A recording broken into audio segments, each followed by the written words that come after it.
Background of Israel Palestine issue, Israel और Palestine issue जो आज हम देख रहे हैं, इसका बैकग्राउंड क्या है?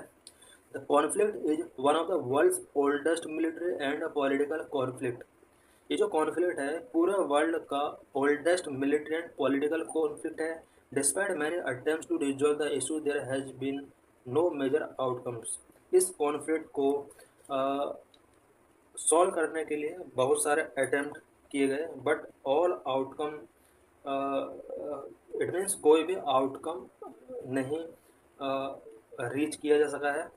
The issue started prior to the First World War when there was a demand for a Jewish homeland in Palestine. Jews have migrated into Palestine territory from other place. ये इशू स्टार्ट होता है world war first के पहले से। उस time पर ये पूरा इलाका जो था वो पैलेस्तीन के नाम से जाना जाता था। इट मीन्स जितना भी येलो और पिंक कलर है पूरा पैलेस्तीन इलाका था। इसके बाद यहाँ पर कुछ जूज लोग एज ए माइग्रेशन एंटर करते हैं। उसके बाद इनका जो नंबर है वो इंक्रीज होता रहता है और ये एक अलग होमलैंड की डिमांड करने लगते हैं फ़लस्तीन के अंदर। The Balfour declaration of 1917 by the British government gave support to the demand for a Jewish homeland in British controlled Palestine। 1917 में पैलेस्टाइन के अंदर ब्रिटिश कंट्रोल हुआ करता था। बाल्फोर डिक्लेरेशन 1917 में होता है। इस डिक्लेरेशन के अकॉर्डिंग ब्रिटिश गवर्नमेंट ज्यूज की जो होमलैंड की डिमांड थी, ब्रिटिश गवर्नमेंट इसको पूरा सपोर्ट करती है। United Nation General Assembly 1947 recommended the adoption of a plan to partition Palestine into Arab state, Jewish state and city of Jerusalem. ये matter United Nations General Assembly के अंदर जाता है।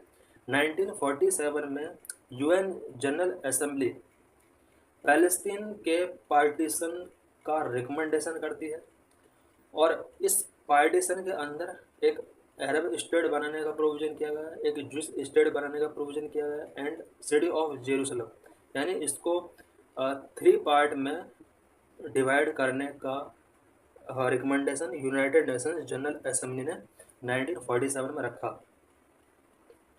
There was a state of conflict between Arab group and Jewish group. As the conflict continued, Jewish forces captured more territory. Jewish group आज Israel के रूप में जाना जाता है। अरब ग्रुप और ज्यूज ग्रुप के बीच में यहाँ पर कॉन्फ्लिक्ट काफ़ी इंक्रीज होते रहे, कॉन्फ्लिक्ट कंटिन्यू चलते रहे, लॉन्ग टाइम तक चलते रहे। यहाँ पर ज्यूज फोर्स ज़्यादा से ज़्यादा टेरिटरी को कैप्चर कर लेते हैं। इट मीन्स जो लोग यहाँ पर एज ए माइग्रेशन के रूप में इस्टेब्लिश हुए थे वो आज ज़्यादा से ज़्यादा टेरिटरी को अपने कब्जे में करना चाह रहे हैं। A Jewish state was establish in 1948। 1948 में ज्यूश स्टेट इस्टेब्लिश हो जाता है यहाँ पे। This was oppose by the Arab League which decided to intervene. इसके बाद अरब लीग इसका ओपोज करती है और वो इंटरवीन करना चाहती है। वो इस बात को ओपोज करती है कि ज्यूज ने अपना एक इंडिपेंडेंट स्टेट 1948 में इस्टेब्लिश कर लिया है। This triggered the 1948 Arab Israel war. 1948 में अरब इजराइल वॉर होता है। ये वही इजराइल है जहाँ ज़्यादा से ज़्यादा ज्यूज हैं। Following a ceasefire agreement, it managed to hold onto its mandated territory while Jordan occupied the West Bank and Egypt occupied the Gaza Strip.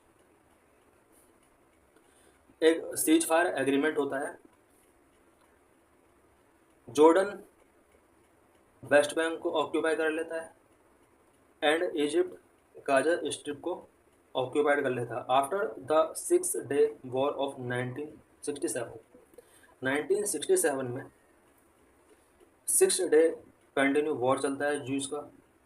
Jews West Bank को जॉर्डन से कैप्चर कर लेते हैं और गाजा स्ट्रिप को Egypt से capture कर लेते हैं। इट मीन्स इजिप्ट ने जो वेस्ट बैंक पर कब्जा किया था जॉर्डन ने जो वेस्ट बैंक पर कब्जा किया था और इजिप्ट ने गाजा स्ट्रिप पर भी जो कब्जा किया था, इसको दोबारा से 1967 में जूस यानी इजराइल दोबारा से ऑक्यूपाई कर लेता है। According to Oslo Accord of 1993, Israel allowed the setting up of Palestinian Authority in the West Bank and Gaza Strip. 1993 में ओस्लो अकॉर्ड होता है। इजराइल पैलेस्तीन को वेस्ट बैंक और गाजा स्ट्रिप पर अथॉरिटी अलाउड कर देता है।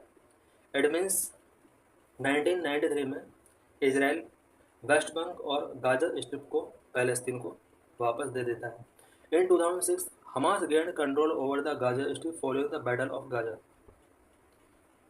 2006 में हमास गाजा स्ट्रिप पर कंट्रोल कर लेता है, जिसकी वजह से 2007 में बैटल ऑफ गाजा होता है। Currently Hamas rules the Gaza strip while the West Bank is controlled by Fatah. Both factions have different equations with Israel. Currently अगर देखा जाए तो गाजा स्ट्रिप पर हमास रूल कर रहा है और वेस्ट बैंक पर फतह रूल कर रहा है, और दोनों ही इजराइल के प्रति डिफरेंट इक्वेशन रखते हैं। ये भी एक बहुत बड़ी प्रॉब्लम है। What have lost Gaza. Gaza अब तक क्या क्या चीज़ें या कितना लाइफ लॉस्ट कर चुका है, गाजा को कितना नुकसान हुआ है। The war has destroyed much of Gaza. Gaza pre-war population about 2.3 million. Almost all of them have been displaced. More than 37 people, that is roughly 1.7% of the enclave population, have been killed, and over 86,000 people, that is roughly 3.7% of the population, wounded. Gaza को बहुत ज़्यादा नुकसान हुआ है। War से पहले Gaza के अंदर 2.3 मिलियन पीपल रहा करते थे। इट मीन लगभग 23 लाख लोग गाजा के अंदर इस्टेब्लिश थे, बट मैक्सिमम डिस्प्लेस हो चुके हैं और पूरे ओवरऑल पॉपुलेशन का 1.7% लोग किल्ड हो चुके हैं। इट मीन्स 37,000 पीपल वहाँ पर किल्ड हो चुके हैं और 3.7% पॉपुलेशन वाउंडेड हो चुके हैं। इट मीन्स 86,000 पीपल अभी तक गाजा के अंदर वाउंड हो चुके हैं। Who is Hamas. हमास क्या है। Hamas is a Palestinian Islamist militant group that rules the Gaza Strip. It has been designated as a terrorist group by Israel and the Western world. Hamas एक Palestine का Islamist militant group है जो कि Gaza Strip पर rule करता है। It means Hamas एक militant group है, पैलेस्तीन के अंदर आता है और पैलेस्तीन का पार्ट गाजा है और गाजा स्ट्रिप के अंदर इसका रूल है। इजराइल और वेस्टर्न वर्ल्ड ने इसको एक टेररिस्ट ग्रुप के रूप में डेजिग्नेट कर रखा है। Hamas is tactically supported by Iran which funds it and provides weapon and training to its member to carry out attack. Hamas को पूरा सपोर्ट ईरान से मिला हुआ है क्योंकि ये इस मिलिटेंट ग्रुप को ट्रेनिंग प्रोवाइड कराने के लिए और वेपन्स प्रोवाइड कराने के लिए फंड जनरेट करता है ताकि ये ज़्यादा से ज़्यादा अटैक कैरी कर सके इजराइल के against. What is Gaza strip. अब ये गाजा स्ट्रिप क्या है, यहाँ पर हम देख सकते हैं गाजा स्ट्रिप और वेस्ट बैंक और गोलन हाइट, सीरिया है, जॉर्डन है, इजिप्ट है, मेडिटेरियन सी ब्लू कलर में यहाँ पर देख सकते हैं। तो ये पूरा इसका मैप है। ये येलो कलर में जितना भी पार्ट है ये इजराइल का पार्ट है और पिंक कलर वाला जितना भी पार्ट है ये पैलेस्तीन का पार्ट है। लेफ्ट साइड में जो पिंक कलर का पार्ट है जो मेडिटेरियन सी से कनेक्टेड है ये है गाजा स्ट्रिप। और वेस्ट बैंक की अगर बात की जाए तो मिडिल वाले पैलेस्तीन के अंदर जो बॉर्डर एरिया है वो वेस्ट बैंक है। इसमें हम जेरूसलम भी देख सकते हैं। It is a Palestinian enclave on the coast of Mediterranean Sea. It shares a border with Israel and Egypt. Egypt's Sinai Peninsula. Gaza Palestinian enclave है और मेडिटेरियन सी की कोस्ट से कनेक्टेड है। इजराइल और इजिप्ट के सिनाई पेनिनसुला के साथ इसका बॉर्डर शेयर होता है। सिनाई पेनिनसुला इजिप्ट में है, the Gaza strip along with West Bank make up the state of Palestine. Both these territories are separated by Israel. Gaza strip और वेस्ट बैंक दोनों मिलकर के पैलेस्तीन स्टेट का इस्टेब्लिशमेंट करते हैं। और ये जो दोनों स्टेट हैं, यानी गाजा साउथ में आ जाता है और नॉर्थ ईस्ट में वेस्ट बैंक आ जाता है, और ये दोनों जो एरियाज हैं पैलेस्तीन के, ये इजराइल के टेरिटोरी के द्वारा सेपरेट हो जाते हैं। Since winning a majority in 2006 the Gaza Strip has been ruled by Hamas which is considered a politico military organisation. 2006 में हमास को मेजॉरिटी मिल जाता है और गाजा स्ट्रिप पर उसका रूल स्टार्ट हो जाता है, जो कि एक पॉलिटिको मिलिट्री ऑर्गेनाइजेशन के रूप में कंसिडर किया जाता है। Israel has control of air space over Gaza and it's shore line. Israel ने फिलहाल गाजा के एयर स्पेस को और शोर लाइन को काफ़ी कंट्रोल कर रखा है। It has imposed restrictions on the movement of goods into the Gaza strip. Egypt also control the border it shares with Gaza.